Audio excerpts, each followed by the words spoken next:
Hello,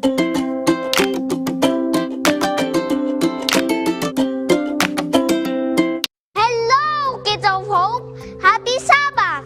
You're again watching another episode of SciKid. I have a question for you. Have you been quarantined? During the height of the COVID-19 pandemic, I experienced home quarantine. I tell you, it was not a fun experience. I could not go out to play with friends, nor my papa and mama. They could not drive around. I felt helpless. It was as if I couldn't move. How I wish to be able to run around and play. Today, we will use science to help us understand this concept. Here are our materials. Button or circular magnets, 1 AA battery, copper wire. It should not be insulated or coated.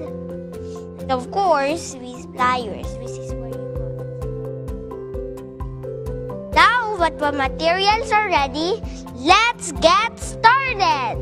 First, attach a magnet to the negative side of the battery. That's the bottom side. So I'm gonna show you. This one is a bottom side. Next, cut off a short length of a copper wire. Need to align this. Now we cut a short length. Cut here. Fold it half. Back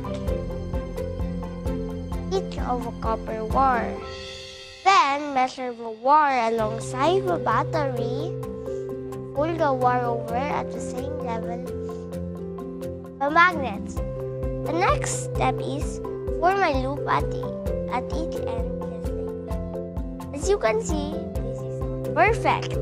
Before the final step, let me tell you that sometimes we are like the copper wire. We get bended by problems. For kids like us, our problems differ. Now that the face-to-face classes have started, we might get bullied, or we feel that our friends do not like us enough, or we get sick. There is death in our family, or our parents fight. These problems are like walls around us, and we feel trapped inside these walls. But like this copper wire, there is a time when we will all be okay, when our problems are no more, when there is only joy and happiness. Now for our final step.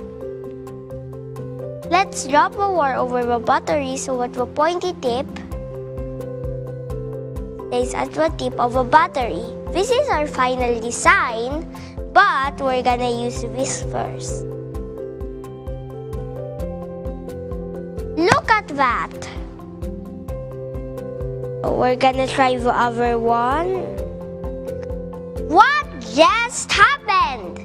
According to home science tools, copper is a metal that conducts electricity.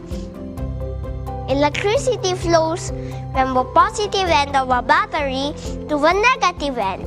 It flows through the battery, into the wire, up the wire, and back into a positive end of the battery. You may ask, why did the motor spin? That's where the magnet comes in. The magnetic field has a positive end and a negative end.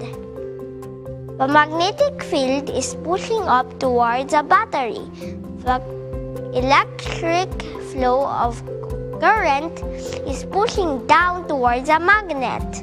These opposing forces cause an outward motion on the wire, causing it to spin around the magnet. Kids, we have just made a homopolar motor. Due to a force of magnetism and the flow of electricity, the wire spins one way. Kids of hope, whenever you feel trapped by problems, don't forget what the Bible says in Daniel 7:18. But the saints of the Most High shall take the kingdom and possess a kingdom forever, even forever and ever. Heaven is God's kingdom. In that kingdom, we will no longer be trapped in problems. There will be no more walls, only happiness and joy. Hope you learned something from our experiment today as I did. See you next time here on SciKid!